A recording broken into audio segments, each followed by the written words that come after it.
Previously on The Bright Sword, we covered chapters 8 through 14, and out of the forest came the Green Knight, who would kill Villers in combat and go on to be bested by none other than our protagonist, Colum. The Green Knight would reveal that one of the sacred knights of the Round Table still lives. Thus, our heroes set out on their quest to find them. Colum was officially knighted, and our band rescued Sir Scipio, another friend of the Round Table. And we learned that Arthur left on a magical barge, and some believe he will return one day. Colum ventured into the other world, where he ran into Morgan Le Fay. After nearly drowning, Colum spots a castle made of glass in the distance and makes his way towards it. Are we ready? Yeah, let's go, dude. Alrighty. So we left off. Colum sees the glass castle. We all had some predictions of what was in that glass castle. And I'm going to kick it over to the guy who was right on his prediction. It's Kiwi. I was correct. And I only knew that because earlier in the book, they talked about King Arthur and his army attacking the glass castle, and Morgan Le Fay was in there. See, dude, it pays dividends to pay attention like you do. It does. I try. So chapter 15 starts us off. Sir Colum is entering into the glass castle, and he sees the three knights, Bedivere, Palamedes, and Scipio, and they're all hanging around his table, and they're talking and having drinks and eating with the three fairy knights that they are previously fighting in the last few chapters. They're in the other world. Fairies live in the other world, and they were duking it out. But now they're sitting at this table. They're all eating together, and Morgan Le Fay is there, and a special guest, the new knight that they were looking for, is there, Sir Kay. We'll get more into him a little bit later. Yeah, dude. No one guessed Sir Kay. Nobody guessed on the show would be the knight that they were looking for. Yes, and I think if I know correctly, if what I read was right, he's like the half brother of King Arthur or something like that, or a step brother of King Arthur. Yeah, he's his foster brother. Foster brother, right? And he's supposed to be one of the best warriors, but he was kind of a bully. If I remember right, he's like a bully, but he's supposed to be like one of the best warriors you can have on your side. And there's not too much about him out there, because I looked into him too when I read the review. I was like, huh? So I had to go do a little research. Yeah. So that's not a really... They kind of all mentioned, like, or Colum did, like, hey, that's not the knight we really wanted, but that's who they got, Sir Kay. And then we kind of got, like, it wasn't really a traditional flashback story in a sense that the way this book does it, but we kind of got into Morgan Le Fay's side of the story as this chapter progressed. Mm-hmm. And it was like her telling her side of the events that happened. Like, Arthur's dad, King Uther, had Merlin disguise him as her father so he could lie with their mother, and then he would kill her father and force her mother and her siblings to come live at Camelot. And Morgan refused to kind of behave as a child, and as a result, she was sent off to an abbey. She jumped in with the sect of witches, and then Merlin just rode through that abbey and was like, huh, and burned it to the ground. And then he spared Morgan because of her rank. And she escaped on her way back to Camelot and ended up in the other world, which is now her domain. So that's just kind of like a basic gist of things, but it kind of paints Uther, who is often revered in this world, in a pretty bad light if all this stuff is true. Yeah, exactly. And Morgan went ahead and revealed some of her plans, and her main goal is she wants to take control of Camelot. She's like, I got rightful, whatever, claim over this throne, and I'm going to take it, and I got the powers of the other world on my side. And when the other world realizes, King Arthur isn't going to be meddling with him again, there's a lot of people, a lot of other, strong beings in the other world that are going to come to the regular world and start messing with stuff, and she's the only one who can kind of hold them back. So that's her main goal, is to take the throne and become the king, and she's trying to convince Sir Colum to do that. And that ends, he's like, I don't want any of that. I'm not going to trust you. And that goes straight into, she sends them out, and they arrive on a battlefield. Yeah, but of note, before that, should they get kicked out of the other world, like Colum has a pendant around his neck from that fight with the knight in chapter 1, and she she remarks on that and sends the fairy knights after him, and he kind of battles them off. And then when Morgan tells him, hey, leave, take Sir Kay, but first have a look in the mirror, and Column sees like fairy wings and a crown above his head. So I'm sure that's important somewhere down the line. Have no idea what it is, but like you said, they get teleported out. And then you were a guest on Ready Player One, and you said you love like large scale battles, and dude, you got it here. Yeah, exactly. It's the basic large scale medieval battle. They have two big lines of people, and they see Sir Constantine there, and he's running this army. He's got these, something that I've wrote down in my notes was, this is a very inexperienced army. They got different bishops and different lords and different kings, or not kings, but, you know, different lords or whatever of the different lands around Camelot to send like their whatever they have. So they got farmers, they got some knights that really haven't seen any battle. They have some knights that have seen some battle, and they just got ragtag group of people, and they're like 500 short in this large scale battle. Yeah, dude, but from the jump, it was such an epic chapter. To me, it had everything you want in this kind of battle. Like when it started, I liked being in Column's point of view for it. It was cool, like having that frontline soldier point of view, and in his head, you're like, dude, here comes the charge. The enemies are charging at him. It's gearing up. You're in his head. He's ready. He's describing like everything he's going through, his nerves, like ready for the fight, and then bam, Column's on the ground. Yeah, he's right before the charge. He's so scared that he forgets he had a sword. Yeah, like he didn't have a sword. So the guy next to him calls out sword, and they pass a rinky-dink sword that's, you know, a little bit too heavy, not quite right for him, but he still uses it. He's like, all right, I got to do something. You got to make a name for myself. Yeah, he does. He gets up and he fights, and dude, it's doing pretty good, but it looks like they're about to lose when all of a sudden the character you proclaimed yourself as, the Moo, shows up and just wrecks the enemy army with magic, dude. It's another great example of how he like shows the magic in this story. It's extremely powerful. It's extremely, you know, mysterious and all sorts of stuff like that. She raining lightning down from the sky and killing all these people. It's crazy. Column doesn't know what's happening at all. He sees Bedivere run past him, running straight towards the line. He sees Palamedes on a horse going to the left, fighting other cavalry. He's right in the middle of this, and he's scared out of his mind, but also he feels like he's a god. He says, I'm a god right now. I'm killing all these people. He's stuck in the middle of like, is this something I should be enjoying, or should I be scared out of my mind right now?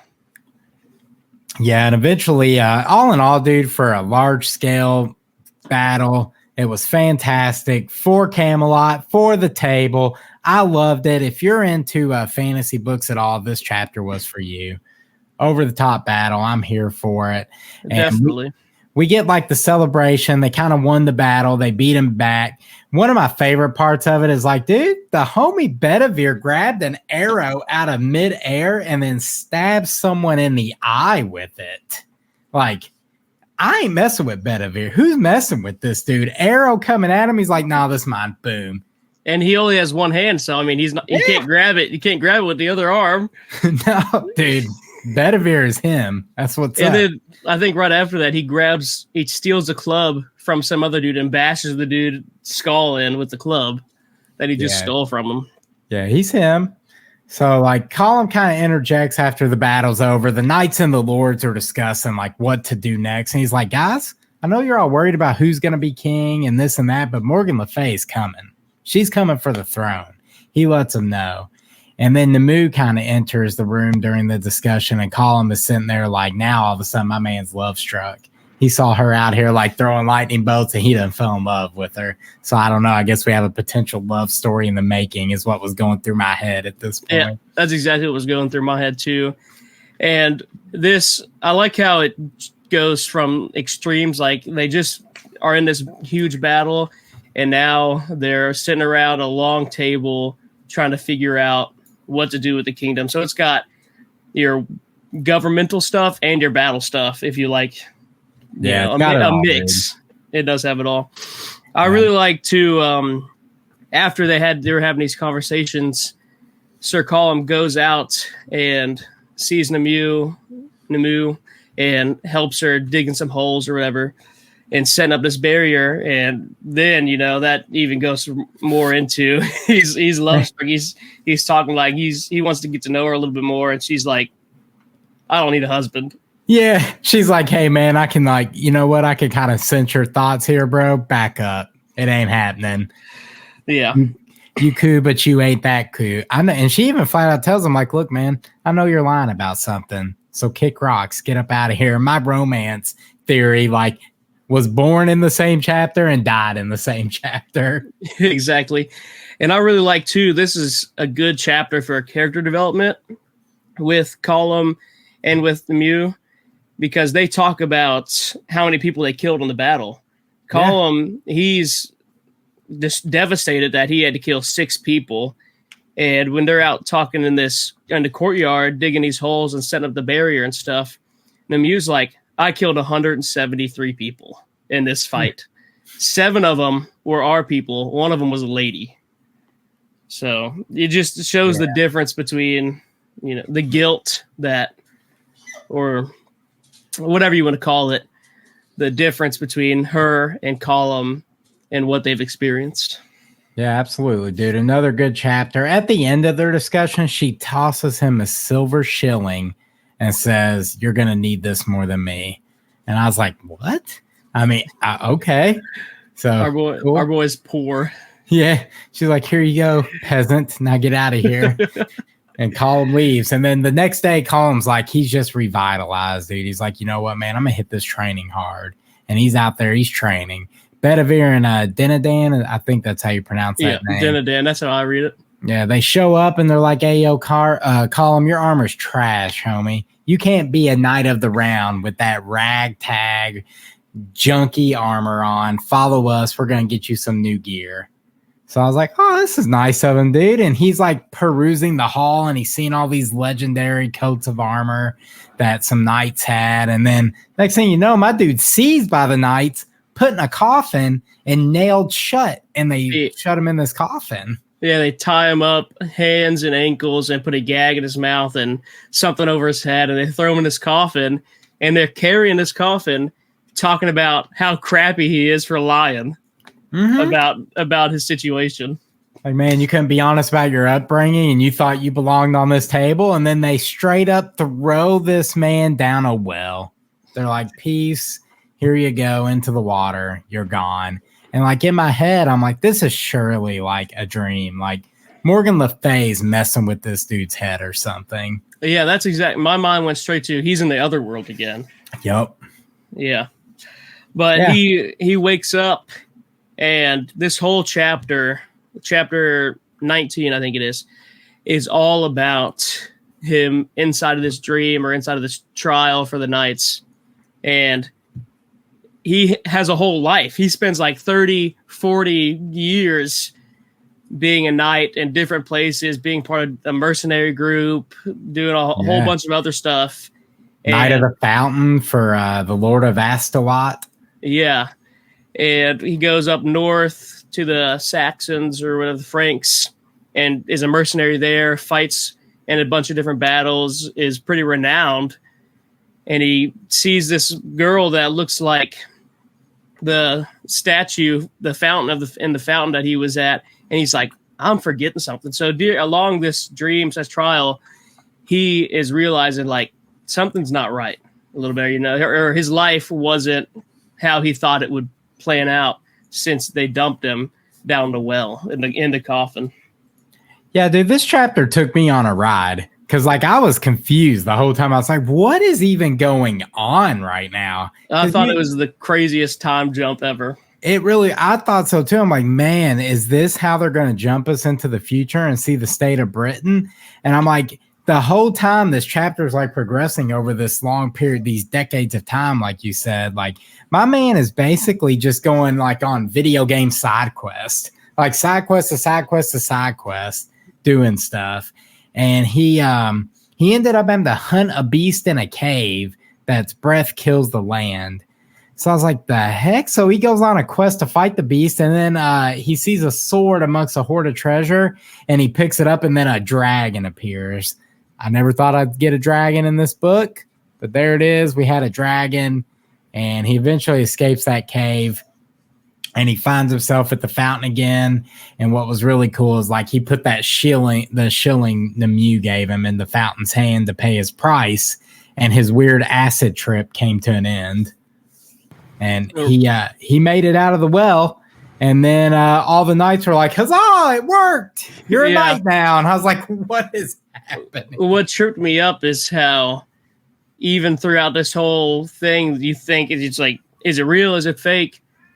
It's kind of both, because it didn't really happen, but he still has the sword that he got out of that cave. Yeah, it's trippy for sure. I think they said it like a day and a half passed in the real world while he was down there. Yeah. So it's like some Dragon Ball Z hyperbolic time training thing, dude. It was definitely a trippy chapter. Yeah. And then we come back, and now he's officially a knight. That whole well incident, like you mentioned, was like his initiation into joining them. And I also love that the ragtag group was just like, you know what, man, we don't care about your background, dude. Like, you're here right now. You're with us. You know, it's not about who you were. It's like who you are in the future, you know, who you want to be. And I like that they just kind of accepted him and let him do his thing. He survived the well, and that was good enough for them. And once again, we have another chapter where they kind of start discussing who needs to be king. Yeah. And then that pendant that Column stole from the Three Scepters Knight, like, starts burning a hole in his chest. Yeah, he thinks he's on fire, and he's like, I got to get this thing off. He's wearing his new suit of armor. They took him back to the armory, got him an actual suit of armor. Oh, yeah. And it kind of, even with his backstory, or his background, they kind of made a joke out of it. His, like, symbol on a shield is a sheep with wings, because he's like a lowly born guy, but he's looking up, and he's trying to be better than his upbringing. I like that. Yeah, his station. Yeah, but this pendant is burning, and he throws on the ground, and I think it's Sir Palamedes. I don't remember which one says it, but they say, like, that's part of the spear or whatever, one of the centurions that crucified Jesus. Yep. And so this is like a holy sign from God. Yeah, they took that as a holy sign, and then they all kind of sat around like, well, we have a new quest now. Like, we need to search for the Holy Lance. Yeah. And it's kind of like their new Grail quest is what they called it. Mm-hmm. So the knights are getting ready to take their leave, but before they step out, tragedy would strike, and we learn that Sir Kay had unalived himself with his own sword belt. And that's where we left this week, which was a cliffhanger for sure. A cliffhanger. Yeah, dude. It was one of those where, like, I wanted to dive into the next chapter, but I'm trying to stay true to the book club style of things. So I still haven't read it. No knowledge of what's going to happen, but I can promise you this. I'm going to dive into it tomorrow on my lunch break. That's right off the rip. I haven't read it either yet. I'm definitely excited to. Yeah. So that's kind of everything going on in the present timeline. This book likes to do like a back and forth and give you some information on some knights and the flashbacks. There was one major flashback chapter this go around, and it involved Sir Dinadan of the Table. Yes, definitely by far my favorite backstory, as I said before we started. But Sir Dinadan, it takes you, I mean, it's a complete twist from what you would think when you think of a backstory. And like Robert said, we're going to get into some spoilers here. Sir Dinadan is actually a girl. Yep. Surprise, surprise. So, which they actually mentioned, like, no one's ever they were like, hey, you know, what's X, Y, and Z's powers? And they're like, well, maybe Sir Dinadan doesn't have to bathe or use the restroom to stay clean and stuff, because no one's ever seen him do that. Mm-hmm. Well, this backstory kind of sheds light on that. Sir Dinadan was born Orwyn, and her twin brother was Orion, I think. And Orin was born a girl, but she always felt like she was a he. Like she just liked to fight with swords, and she felt more herself when she was like doing things that, you know, a typical boy would do in that time. And so I thought the way this chapter progressed, you start out, she's kind of referencing herself as she, and then she starts referencing herself as a he. Mm-hmm. And it was like subtle and well done the way they did it. And then Orwin's like gets so fed up with everything, he summons a fairy to try and make him a boy. Yeah, right. The fairy, I forget its name, but it was kind of a funny name. Match Punch or something like that. Well, I think the fairy she trains with is called John Matchstick. Yeah, John Matchstick, and one that comes up to her room is John Punch. Yeah. The way she summons him is super funny too, because she or he, you know, whatever you want to go by, whatever, he summons them by doing basically the opposite of what they trained him to do to keep the fairies away. So it's like they put a pair of metal tongs on top of their bed to keep them away. So she throws it under the bed. She leaves out some cake, some lemon pie or whatever. I forget the pie exactly, but leaves some of it out and goes to bed, wakes up. There's this guy here. She's like, I want to be turned into a boy. He's like, I don't mess with that. I don't mess with soul manipulation and stuff like that. She's like, okay, I want to get stronger. So takes him to a lake, has her carry this big stone, sinks to the bottom of the lake, and that's when she starts her training to become a knight, become stronger, that like she wanted to, like her brother. Because she didn't want to, she's learning like the ways of society and like, you know, how to do traditional girlier stuff instead of learning the sword, but that's what she really wants to do, is learn how to fight. Heck yeah. And the fairy tells Orwin, like, you know, hey, I can do this for you, but you have to pay the price, but you're not going to know what the cost is until later. Mm-hmm. So she accepts, and then she trains every night with this guy. But meanwhile, while no one gets suspicious, because another fairy that looks just like him sleeps in his bed. So if anybody comes and looks, it looks like they're there when really they're out there training. Well, one day they find like a wedding match for Orwin. She's betrothed to William Collingham, which is supposed to be like a good political match, stop a lot of feuding between their families that's been going on for decades. But she's like, nah, man, I don't want this. So the night before his wedding, Orwin trains one last time, and John Matchstick's like, hey, you can have this sword. This is yours. And on the way back to the room, he's attacked, but Orwin's been training, and he puts the hammer down on these clowns. Yeah, I like how at first it's like I've never really fought somebody more or less 4 people at the same time. So it kind of takes him a minute to really get into and remember everything that he learned. And he tears them up. He cuts a finger off one, cuts an earlobe off another, breaks one's arm and stuff like that. He absolutely trounces them. Lets them know that like you're going to live, but you'll never forget. Yeah. Yeah. And the thing is, because he is still in the body of a girl, so they think he's sneaking off and having visits with some other dude when she's supposed to be marrying their cousin or their brother, just 4 of them. I think one's a brother, one's a cousin, they say. And she's like, I'm trying to get out of here. So they go to the stables, steals a horse, and that's when her brother shows up. Yeah, her brother shows up, and she like just confesses everything to him, and says the fairy in my bed is going to marry William Collingham to help keep the peace. And Orwin changes his name to Dinadan and sets off in search of fortune.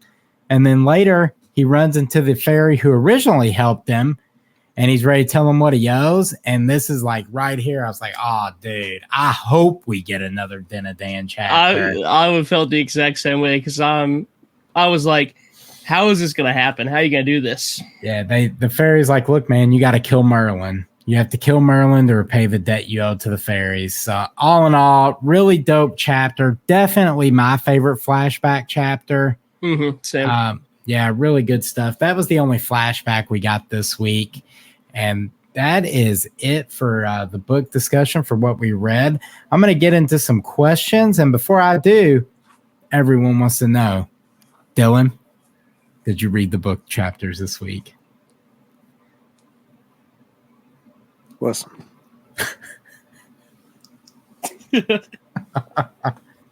I've been trolling.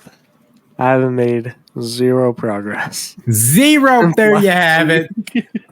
The old Dylan's back. Not even gonna let him finish. 0. That's it. Yeah. My man's not a carnivore anymore, and he quit reading the book. He's reverted. Let's jump into some questions. Why do you think? Oh, go ahead, dude. I just now finished my Alani. It's great. It is a great beverage. Why do you think Sir K unalived himself? Because I didn't read the book. There, that is a great answer. I'm gonna also say it was because Dylan did not read the book. No. I honestly, it really gives no hint as to why he would have killed himself. None. The only thing I could say is that he was maybe on a mission in the other world and Morgan captured him and he wasn't able to complete it. And now he's come back. He's learned that Arthur's dead, all this bad stuff. And he's like, depression. Why? Yeah, exactly. Why am I here? And I respect that answer. I think maybe he did something to betray the round table while he was in the other world and maybe just felt immense guilt over it. Yeah. That's what I'm going to go with. So who's your favorite knight so far, dude? We're about halfway through the story. So what's up? Dinadan probably so far right now. Dinadan or Palamedes.